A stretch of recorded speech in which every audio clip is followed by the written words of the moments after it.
Bonjour à tous. Bonjour à toutes. Et bienvenue au golf de Montgriffon. Par un froid légèrement frais.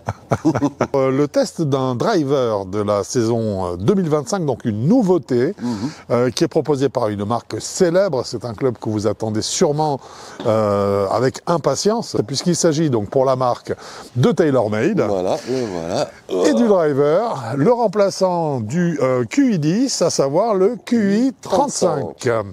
Un driver que nous allons tester aujourd'hui dans sa version Max. Voilà, c'est marqué là. Par là, voilà. Exactement.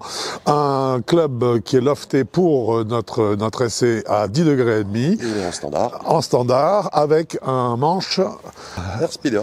Airspeeder, exactement.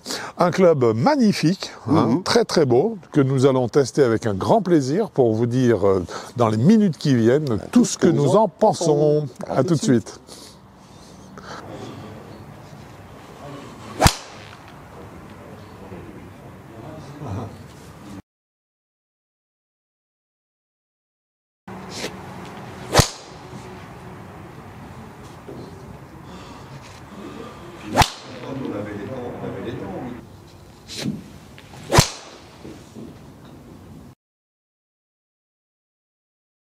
Nous avons sur ce club un moment d'inertie donc de 10K, c'est-à-dire 10 000. C'est un moment d'inertie phénoménal. Phénoménal, et puis qui maintenant commence à être un peu le standard. Bah, tout le monde est allé le chercher. Tout le monde va le chercher, tout le monde le trouve, apparemment. Absolument. Et nous avons dans ce club une projection basse du centre de gravité qui va favoriser le vol de la balle, bien sûr, puisque le centre de gravité est en bas, la balle va monter plus facilement, et augmenter la tolérance du club. Et ce qui va aussi augmenter la tolérance du club, c'est le poids en tungstène de 34 grammes à l'arrière. Voilà, 34 grammes de tungstène en arrière, ceux-là on pourrait pas les mettre devant. Non, vaut mieux éviter, parce que là, la balle avance plus beaucoup. Enfin, ne vole plus beaucoup. Donc évidemment, ça c'est tout au bénéfice donc de la tolérance et de la facilité de frappe. Voilà. Nous avons donc au niveau des technologies employées, la technologie Twist Face, voilà. Ça on le sait, c'est la phase de club qui est un peu vrillée afin de compenser les effets qui sont habituellement pris lorsqu'une balle est prise en pointe ou en talon de club, de phase de club. Nous avons une Speed Pocket qui s'appelle la Through Spot. Oh, très bien. Merci. Donc, c'est une Speed Pocket qui est fait pour augmenter l'effet trampoline et donc la vitesse de balle en sortie de club. Et nous avons une couronne en carbone Infinity à haute densité, haute inertie, pardon.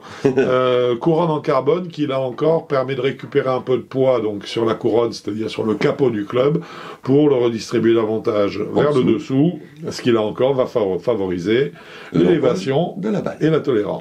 Exactement. La finition de ce club est d'un brillant intense. Au subtil reflet vert. Au subtil reflet vert. Qu'est-ce que tu en penses, toi, justement? Moi, je trouve que la phrase est jolie et qu'en fait, c'est vrai, c'est un très beau club. Voilà, c'est ce que j'allais dire, c'est que là, je trouve que le... Niveau look, bien joué. Non, il est propre. Le plumage est à la hauteur du ramage parce qu'il est très joli, ce club.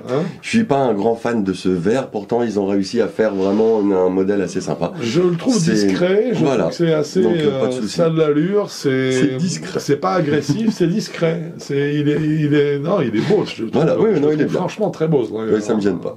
Ça me va. Vraiment très beau. Je trouve également que son esthétique permet de un peu mieux masquer toute la partie arrière de la tête de club sur laquelle on retrouve cette masse en fait décentrée qui est pas très jolie, et là je trouve qu'elle est bien noyée. Oui, c'est vrai, là elle est arrondie dans la sphère. Exactement. Oui, ça non, c'est bien. Avant c'était une espèce de pointe en plus qui était même pas symétrique. De triangle asymétrique, enfin de pointe asymétrique comme tu dis, vers l'arrière du club, c'était moche, je trouve. C'était pas très beau. C'était pas très heureux. Et là par contre je trouve que ça s'intègre mieux, ça commence à reprendre. Franchement je trouve ça pas mal. Ouais. Maintenant qu'on en a fini avec l'architecture, on va pouvoir attaquer le verdict à proprement parler.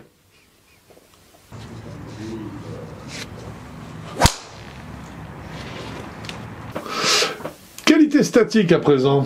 Oui, comment il repose. Oui. Alors l'emplacement, le positionnement de la balle dans les pieds est parfait, c'est vers l'avant.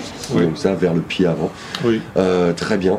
Après, justement, le truc, c'est on a repéré un micro-défaut. Ouais, c'est une face de club qui est orientée légèrement vers la gauche.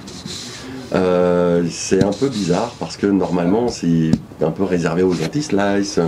Un truc comme ça, et puis surtout les marques quand elles mettent la face de club dans un sens, elles le disent et ils expliquent pourquoi. Non mais là tu le dis très justement, ça c'est vraiment fait pour, à mon avis, pour limiter les effets à droite, ça fait des slices. Hein. On a remarqué qu'en fait pour avoir la sensation que la face de club soit réellement square, il fallait qu'on joue sur le shaft, tu te souviens? Ah oui, il faut tenir le grip différemment. Voilà, ce qui nous donnait à ce moment-là une posture qui n'était pas une posture véritablement naturelle pour et nous. Surtout au repos. Ouais, on est tout de suite, on commence très légèrement tendu en disant je mets la phase de club bien au lieu de me reposer sur cette phase de club. C'est pour ça il a pris 1,5 à cause de cette fermeture. Mais c'est surtout pourquoi est-ce qu'on punit, c'est parce que si on doit se mettre en tension dès le départ, même avant le swing, ça peut attaquer le swing au bout d'un moment. Absolument. Voilà. Et il y a une grande phrase au golf qui dit qu'on doit écouter son club. Quand on le pose au sol, on doit l'écouter. Et non pas lui imposer quoi que ce soit, mais au contraire l'écouter. Là, si on l'écoute, orientation à gauche. Ben voilà. Donc forcément on l'a puni, et donc forcément ça veut dire 1,5 points sur les deux possibles.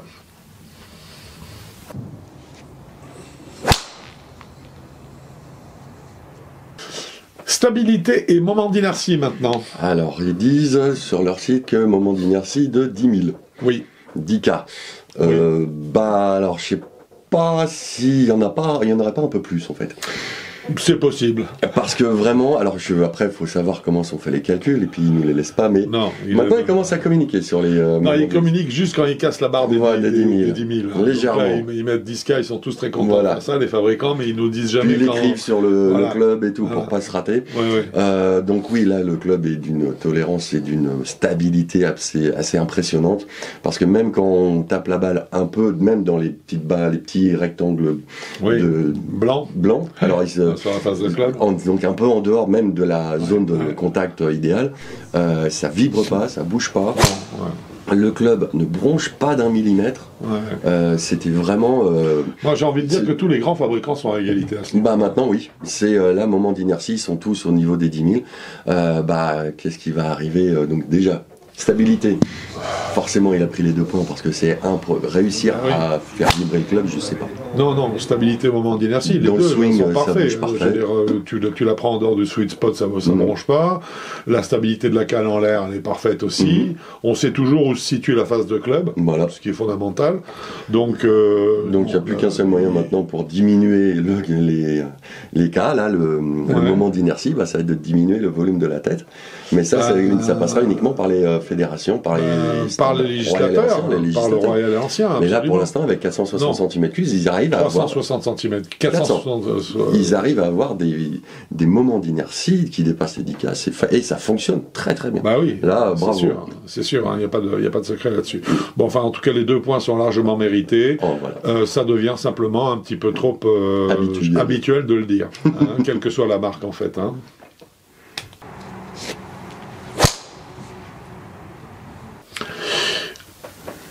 Eh bien, nous allons parler maintenant de backspin. Oui. C'est important pour un driver, le backspin. Oui, parce qu'il ne faut pas qu'il y en ait trop non plus. Non, c'est ça. Un petit peu, sinon la balle ne vole pas. Mais alors là, on est quand même sur un max. On est sur un max. On peut imaginer des taux de backspin assez généreux. Entre 3 et 4 000, quelque chose comme ça. C'est ça. Voilà. Et là, on est à 2580.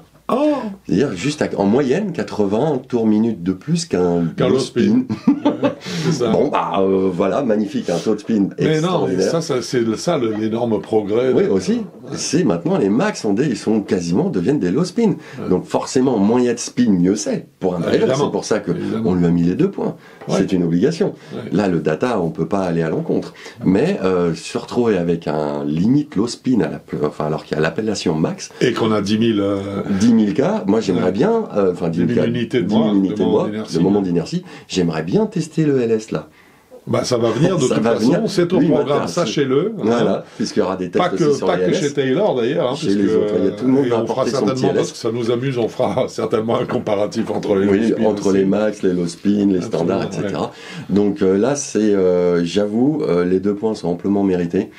Parce que réussir à coller un pré-limite low spin à un max, Là. C'est pour moi, en 2025, c'est ça qui est la grande avancée.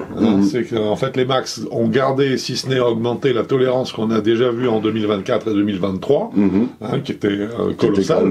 Oui, colossale. Mais par contre, on avait des taux de spin qui étaient effectivement assez hauts. Et cette fois-ci, cette année, on voit vraiment un abaissement de tous les taux de spin. Et ce qui est vrai aussi, c'est qu'on voit quand même globalement des trajectoires de balles qui sont, on en parlera tout à l'heure. Bravo TaylorMade, ce QI35 est une réussite. Et alors, ça coûte combien? Ça se coûte 689 €, mais pour nos membres fans, si vous passez par nous, il y a 12%.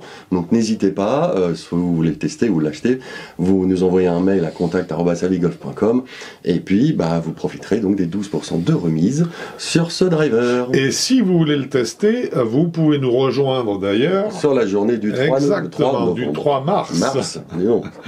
Au golf de Montgriffon, où nous ferons tester à nos avis golfeurs, membres fans, tous les drivers qui sont sortis cette année dans les grandes marques, à savoir TaylorMade, Cobra, Ping et Callaway. Voilà. Voilà, ce test est dorénavant terminé. Nous espérons qu'il vous a plu. Mon cher Quentin, je te dis à bientôt. Sur un parcours. Ou sur amigolf.com. Bon golf à vous. Au revoir.